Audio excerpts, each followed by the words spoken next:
Join us, Alix and Colleen, self-proclaimed fake it till you make it experts, as we navigate the highs and lows of being a woman and how the pressure and overwhelm of trying to do it all often leads to feeling like an imposter in our own lives. Joining us this week is Stephanie Graham, who chats with us about her pandemic-induced career change, parenting, relationships, and being kind, especially when it comes to ourselves.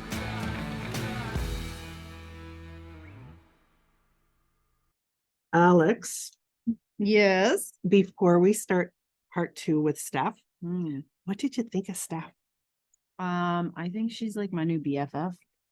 I mean, obviously not second in command, clearly. You know, it's so interesting. I mean, I like I said, we have no idea where we met, and we've been friends for years, and she's just like the nuggets of information out of that podcast. I could have listened to her all day and night. It's just something about her voice, I think, and what she has to share. I just really enjoyed her presence. Yeah, she is a rock when you're going through some rough stuff. She actually just sent me a note this week. I think I had said something, I was having a week, and she just sent me like the sweetest little DM, and it was the nicest little, I don't know. It was just really nice. She would. That is her. I mean, she does kind things. It is just who she is. And you would have loved her store. She had a fantastic store. We didn't talk about it too much, but she had a secondhand consignment shop, which is right up your alley on Bedford Highway. You had me at secondhand. Yeah, and it was great. She did a lot of great stuff for a lot of women in there. Yeah. A lot. It was a bit of a social enterprise, and it was great. But yeah, she's a good girl. So it was funny because when the episode ended and we realized we had so much that we were going to have to do it in 2 parts, because it was just too long for you guys to listen to for the whole hour. But when the episode ended, when we finished speaking, and I could just see you and Steph had connected, and I was so happy. Yeah, she is pretty awesome. Yeah. But I mean, I should have known, because if you liked her, then I would like her. So yeah, we do like a lot of similar people, don't we? Yeah. And I love this about the podcast, that we can meet some really cool people. Like I can't wait to introduce, I can't wait till you guys meet each week. I'm like, oh, this person's coming up next. Oh, this person's coming up next. I know. Because we've got some really cool women on the show. Yeah, it's going to be awesome. Yeah. So we've got the second part of this episode with Stephanie Graham coming right up. I hope you enjoy it. You will. We were chatting about it this morning, and so we meet with a group of business. Yeah, we're in a business group together, and I was super pissed off at the women in this group after our last meeting, like swear words mad, at one of the sweetest, quietest, loveliest ones, super mad because she's like, I think you're depressed right now. And I was like, fuck you, I am not. I'm assuming it's okay to swear here. Yeah. So, because I know you, and I assume you're the same way. So, but I literally I was smiling at her. I was like, thank you for the feedback. Because that's what we do in our group. We say, thank you for the feedback, and we sit with it. And I sat with it going, fuck you all day long. And I was like, I don't want to be fucking depressed right now. And I've been depressed for long enough, and I feel like I'm in remission, for fuck's sakes, but I'm not. I wasn't okay. And I was super vulnerable and honest with my group about what I was struggling with. And she's like, I think you need to take a break. And I was like, I'm not taking a break. Who can take a break? And I was like, but actually where I work, I can take a break with who I work with and how I work, and with my family. I am privileged enough to be able to take a break. And I was like, okay. Cool. So my break this week was, I'm going to air this. I'll just blur through this part. I dialed it in at work. I just kind of showed up. Yeah. And I took a break mentally from all of the pressures I put on myself, because they weren't put on me by my boss. Some of them are, some of them aren't. They weren't put on me by my coworkers, and even the ones that were put on me by my boss, I did a good enough job. I didn't do the best job. And that had to be enough. And I had a great week. Yeah, but this is the thing. You identify as that superhuman, and you cannot be on top of your game all No. the time. You can't. It's impossible. You cannot balance that with life, with No. everything, and you burn out. And that's what I said to you this morning. And you're like, why though? Why? I love that you pushed me. And I'm like, oh, stop it, stop it. But what came out after the 10th why was I felt like it was weakness. Exactly. To and pull I back and and I take the knew break. that's what you. I But it's knew actually that. Yeah. But it's a strength. Yeah. And that's where you get into being kind to yourself. Yes. Right. And yeah. it is not a weakness to step back. And I really hope that with this podcast, more women can recognize that it's okay. Yeah. It's okay to just be doing the. Well, and sometimes I think the expectations that we put on ourselves are not reasonable. So Right. trying to strive for these heightened expectations all the time is a recipe for failure. And I'm saying quotes if you're just listening right now, because they're not real expectations. They're expectations that we've created in our mind. Whereas Yeah. if you're saying you're dialing it in, you're probably still doing an amazing amount of work. It's Yeah. just not the amount of work that you've decided in Yeah. here. I did a that has to good be- job, not a great job. but that's subjective too. Like, Yeah. that could Yep. be an excellent job. Yeah. Based on someone else's expectations. So I think Yeah. we just get so caught up in what we expect of ourselves. And I think you're right that it's what we expect of ourselves. I don't think that my husband or my boss or my coworkers probably have the same expectations for me as I do. For sure. Right. Yeah. Like No. your good is someone else's excellent.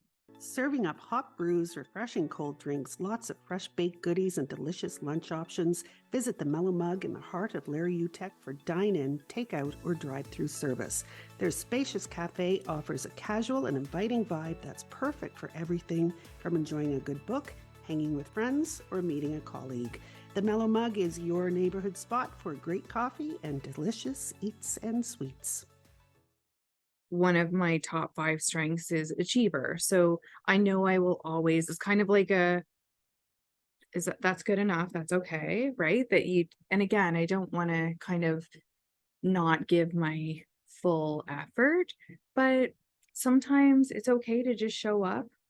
I'm on an events committee at work right now, and it's hard. I'm actually like really trying to only participate. Right. So I'm like, I don't need to run the committee. I can just participate. I'm actually participating in a subcommittee. I'm super proud of myself. It's the first time I've ever done that. I don't need to run it. It's really challenging to do that. I understand that 100%. Like sometimes I have a spin class, and if I'm feeling like good, I'll be in the front row. If I'm feeling like I need to call it in, I'm moving my ass to the back row. Right. Because I'm there, but I'm not doing much. Yeah. But you're moving. Yeah. You're moving. My legs are moving. But It is that though. It's the need to, I guess, the need from ourselves to do more, be more. And I remember saying to my husband, like, I can't do all the things this week. And he goes, hey, just FYI, because he's kind of funny. He's like, yeah, by the way, you haven't been doing them for like the last 3 weeks. So I love that you think you have. I don't think you've washed a dish or done the laundry or he's like, you've driven the kid places. Good job. And I was like, oh, okay, cool. He's like, yeah, keep taking it's been happening for a while, just so you know. And I was like, so you know. Thank you. Just like we noticed that maybe you needed to have a little break. a little break. Yeah. You talked earlier about having a different parenting style. So tell us how that plays out with imposter syndrome, and how do you teach your people to be confident and to not. yeah, I want to take notes for this. Yeah. I feel I relate to this so much. So it's funny because I've started listening to, so my kids are older now. My youngest is 13, almost 14. My oldest is almost 26, and my middle one is 24. And we've had conversations lately, and I've been listening to the words they use about their experiences, and going back to that, their experience was different than mine. Their dad and I got divorced when they were 2, 12, and 14. And I didn't realize how much pressure I put on the two older ones to help. Mhm. And so they made a comment, my son made a comment a couple weeks ago about like, oh, I raised the little one. And I used to always cut him off and say, no, like I actually did that, but thank you. And I said, I remember just leaning over and going, thanks for doing that. And he was like, oh, we're not going to have our regular conversation about it. And I was like, that was your experience though, right? So your experiences what were that you weren't allowed to go to bed or go out with your friends or whatever until baby was in bed. I said, I didn't really think about it that way. I thought you live here and you should probably help. And what's the big deal? You're playing on your video games. You can put a kid in your lap while you're doing it. So it's funny to look at the perspective of things. I really wanted my kids to have the freedom to be who they were. We both, my ex-husband and I, grew up in very religious households. So it was one of the things that we did that for a while. And then when we didn't, I was like, I kind of want you to have the freedom to be you and to, if you want to pierce your nose, do it. And I'm not going to say anything about it. If you want to, you know, if they want to be covered in tattoos, I'm okay with that. But growing up, it was very, you know, you have to look, be, feel, not, I guess perfect, I guess is the right word. And I remember when I was 13, my mom kind of like threw all that out the window, and I loved and hated that. So I tried to take the pieces of it that I loved and I found freedom in, but I realized my kids didn't find freedom in that. My kids are introverts and neurodiverse. So they needed structure and boundaries. And I was like, woohoo, I'm done with the boundaries and done with the structure. So it was it's very interesting to get their feedback on it. And I think for me, if I could do it all over again, I would ask my kids more what they needed from me. And a lot of times that's, you know, like playing Polly Pockets or Barbies or like trucks on the carpet. And I was like, I don't like this. But it's not about liking that. It's about spending time with them. So where can you find the commonality where I don't want to stab my eyes out from playing Polly Pockets to, you know, maybe I draw while they're playing their Polly Pockets, or maybe I ask them to tell the story about it. But I remember being like a single mom, exhausted, and really not wanting to play that game. Yeah, so that's the thing. It's easy to look back afterwards and saying, you know, I should have done it this way, but gosh, when you're in it, you're just surviving. Like you're just getting through it. Exhausted. Yeah. Right. And so it's awfully, you know, and it is interesting because you know, my kids are older as well, to chit chat with the kids, and they do have a different idea about what you were doing. You know, and when they say, oh, you know, remember, Mom, you did such and such, and I, in my mind, I'm thinking that's not the way it was. Not what happened. But that is what they saw. Yeah, that is their experience. Yeah. So I think even now, because we still do have one at home, and I have two stepkids as well. So kind of honoring what they need and their experiences versus what I think is probably best for them is, I think, a balance of asking for input and then making decisions as an adult. And I think, again, I parented my third child way different than I parented my first two. They're always like, he has it so easy. And I'm like, he has way more structure and rules than you guys ever did, which is hilarious. But they think he has it easy. But he always knows what his choices are, and he knows what the consequences are, and it's his decision then to make.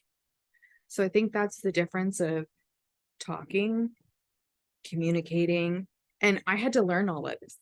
I did not have these skills until probably late into my 30s. So do you think there's any imposter syndrome in amongst your kids? Oh, for sure. Exactly. And we talk about it. Yeah. So at what, I often wonder, are we like, when do we start with this thing? And for me, I struggle with a lot of comparison. Yeah. Like my son is not into sports. He does not make friends easily.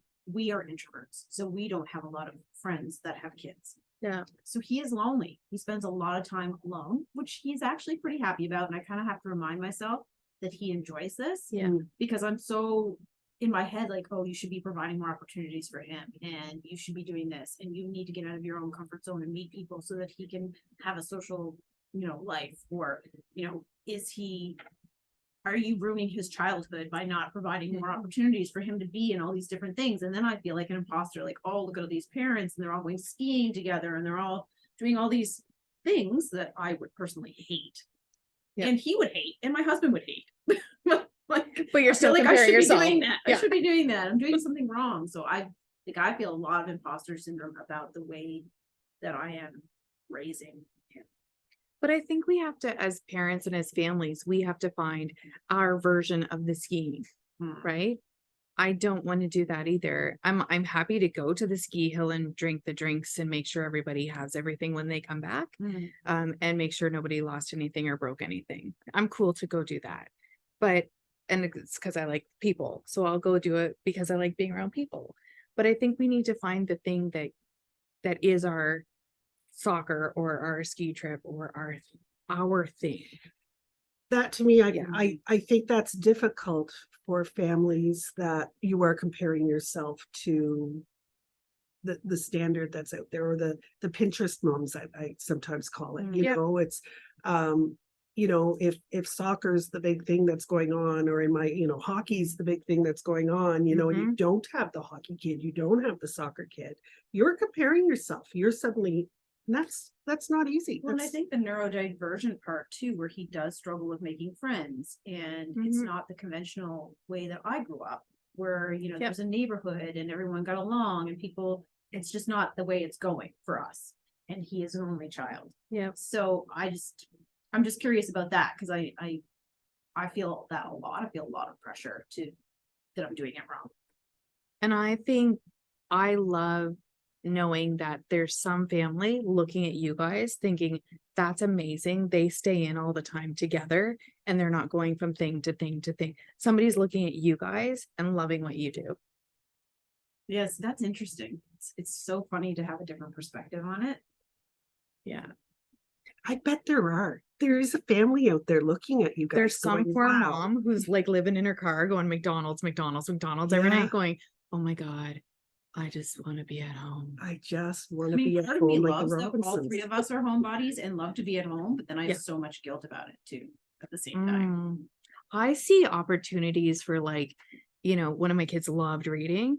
I created like the best reading nook ever for her, and she calls it like her magical, like, childhood nook, right? And if we were at all the things, she probably wouldn't have had that.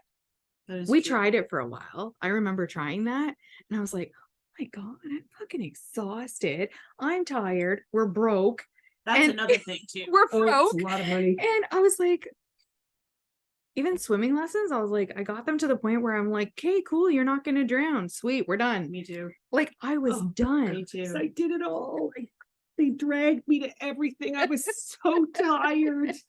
You saw it. You saw tired, Yes. Colleen. I don't want it. Like, I actually want the life that we have. Yeah. I just feel like I'm doing it wrong. I don't know. You're Like, I look not. around and I'm like, I love this. I love that we have no plans. I love that none Yep. of us want to be anywhere. Yep. But it's just in my mind. And I think it's when you do make the plans to go do the thing that you want to be there, that it's enjoyable, that it's meaningful.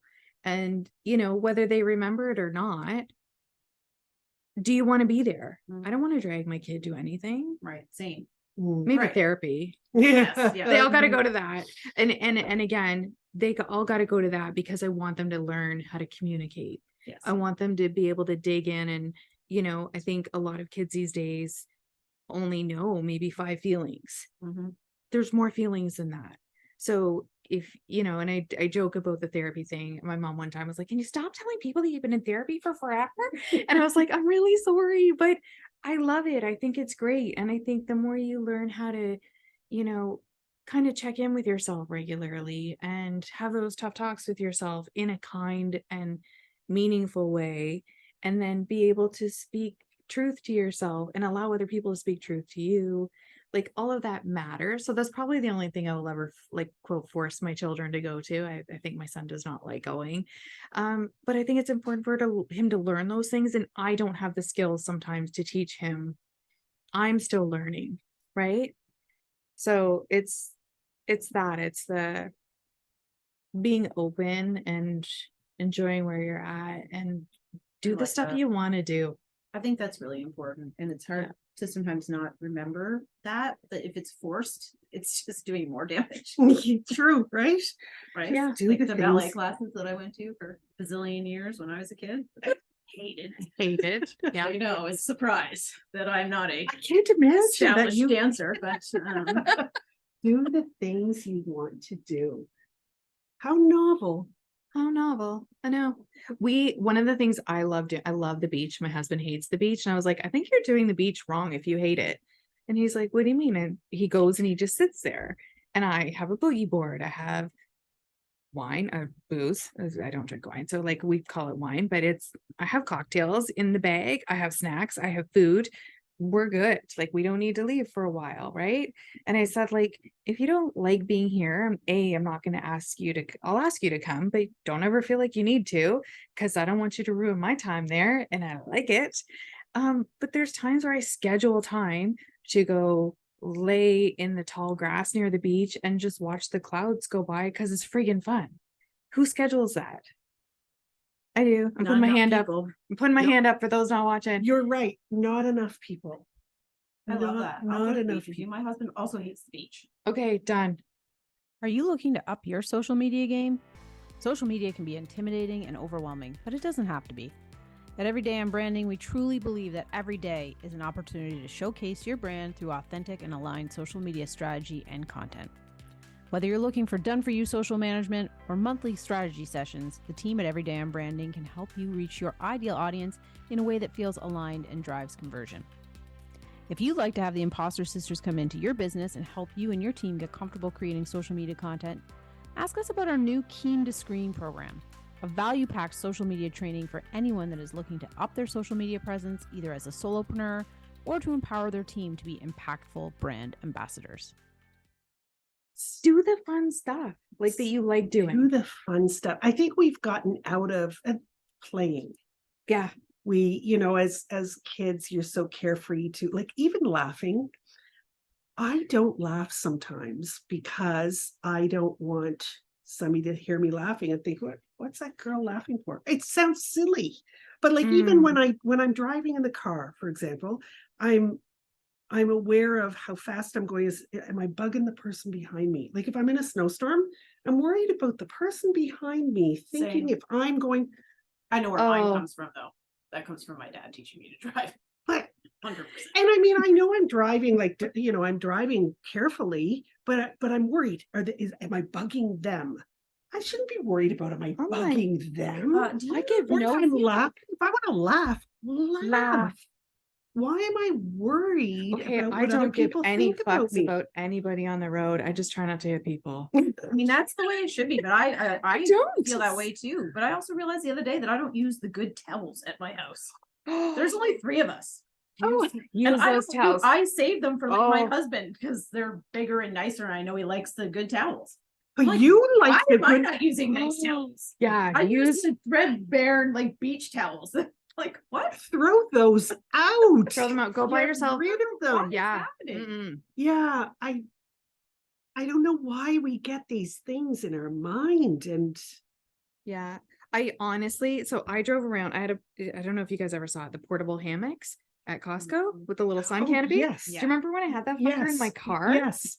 I would drive, like be out somewhere and I'd be like, oh, I like this place. And I'd get out and I'm not joking you. I would set up my fucking hammock and I would like get my book out and I'd be reading like wherever. Wherever. Wherever. Like Wherever. But this is the cool thing. That was when I was an entrepreneur and I could just drive somewhere in the middle of the day and sit in my hammock. Now I remember dragging it like the hike out at, Herring Cove Road, you go way down. And there's the look off. Oh, Yes, yes. yeah. Yeah. Okay. right by If my I, house. okay. Yeah. So I would put my hammock on the backpack part and like walk it out to like the big rock at the end. treacherous. I know. I was in really good shape. And I would hike out there and I would sit out there for 3 or 4 hours. That And sounds just amazing. it was So fantastic. I think you need to push those down times. I think you have to find those down times and find those relaxing times, especially if you're going to be a superhuman. And maybe that's what's happened. Maybe this is how you've pushed through some of these. I think I went too far the you other might have way. gone too far. We both know I went too You far. did My go kids too will far. tell me I went too far. did. Where I gave no shits about anything. There was a time. And yeah, there was a time. I gave no shits. And I think I've come back to a really good like middle There's to be a ground. balance of shits. Yeah, there's a Yes. balance of shits. You have to, Yeah. ride the shit spectrum. You're where you settle. I think that's a good TED talk. The Right. shit Just spectrum. Shit spectrum. Yes. I have a confession to make to Alix. Oh, no. You are not the first person I've tried to podcast with. Oh, I feel so. I don't even know what Please don't air that footage. I will not hear the footage. It's Oh, there's footage. There's Wait a minute. footage. There's footage. Steph and I were like, we should start a podcast. We should Yes. just, because we thought we were the funniest people in the world.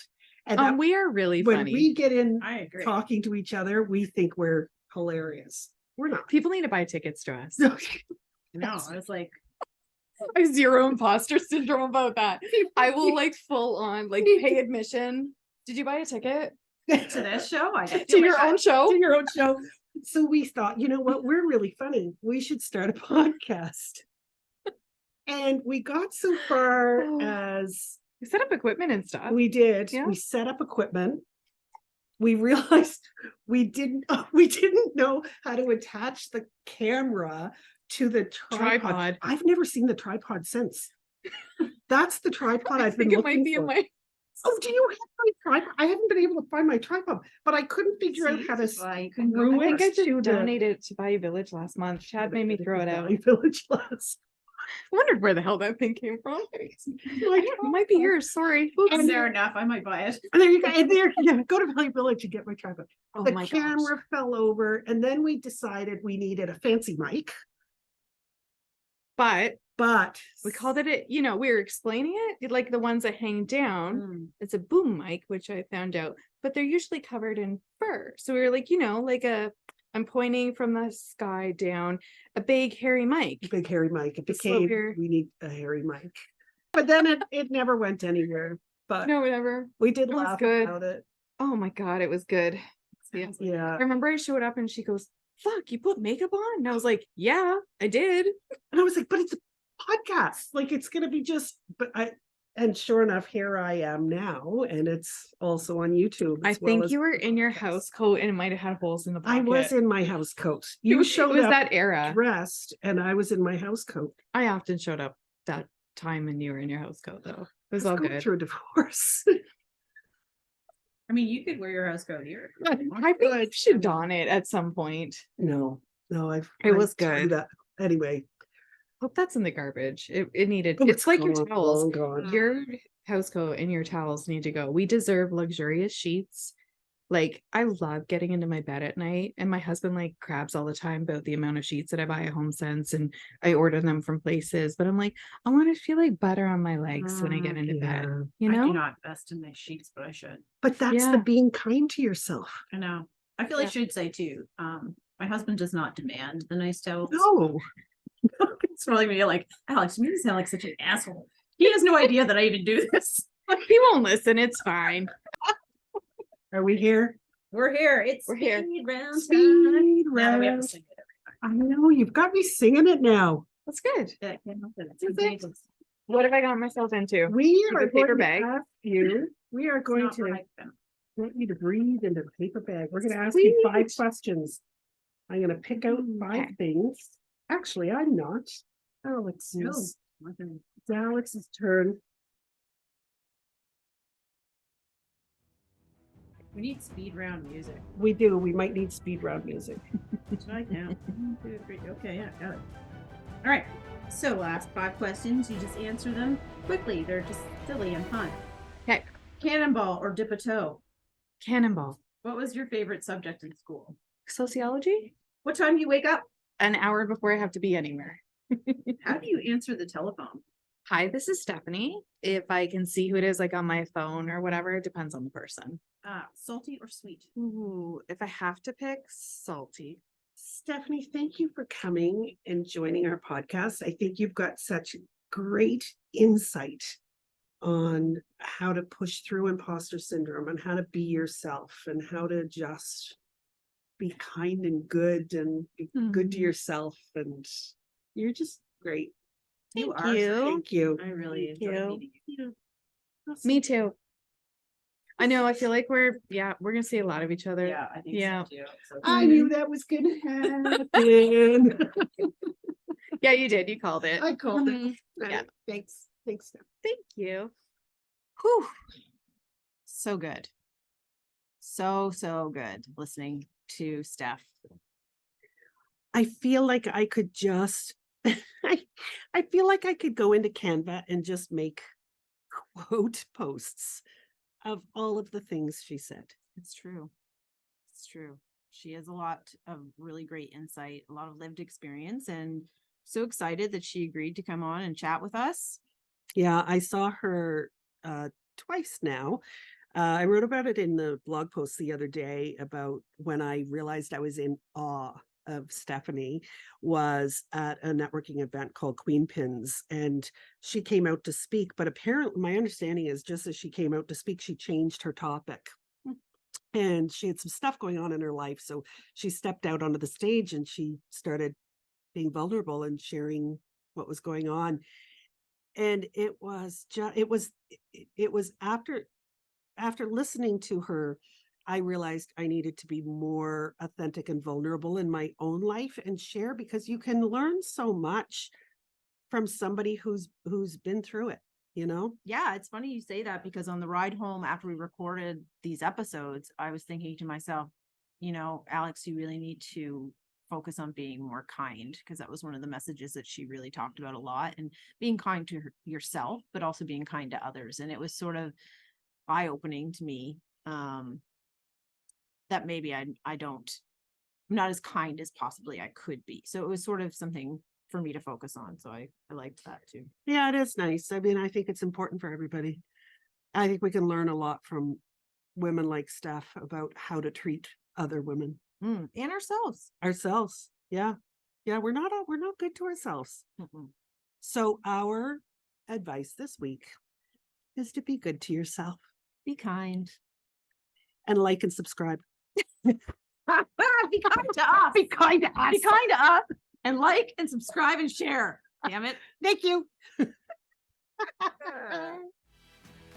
Thanks so much for tuning into this episode of Imposter Sisters. Please remember, we're not doctors or mental health experts. If you're looking for mental health guidance, please see our show notes for local resources.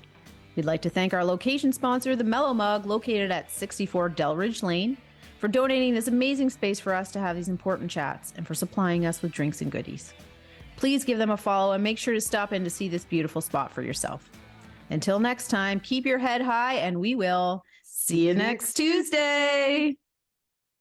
One of the ways to combat imposter syndrome is to actually listen to how awesome the people in your life think you are. If you're looking for the perfect gift for a loved one, where you can tell them all of the things that make them special, visit my Drawbridge Creative Etsy shop and purchase a Things We Love About You custom poster. With several styles to choose from, it's a fabulous gift for any milestone birthday, anniversary, retirement, or just because.